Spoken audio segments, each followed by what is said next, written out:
Now yield 3 minutes to the gentleman from New York, Mr. Higgins.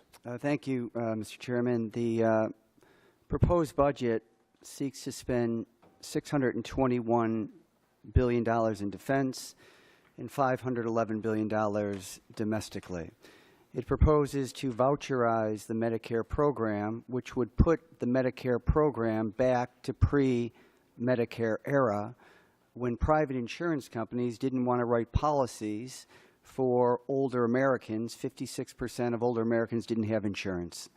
Today, because of Medicare, 97% of Americans now have insurance. Older Americans, and the vast majority like the coverage that they get.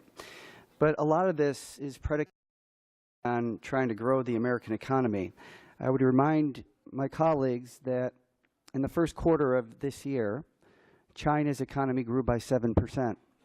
India's economy grew by 6%. Turkey's economy grew by 5%.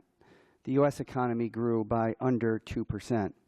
The United States economy has collapsed for a lot of Americans. Since 2000, we've lost 6 million manufacturing jobs, and 70,000 factories have closed. This seems to dismiss the whole notion of investing in the growth of the American economy. And record spending is proposed in this budget for Afghanistan, Iraq, and our great ally in that region, Pakistan. It doesn't make any sense. Fact of the matter is, since we engaged in these wars, Americans have spent $4.8 trillion for Iraq, Afghanistan, and Pakistan.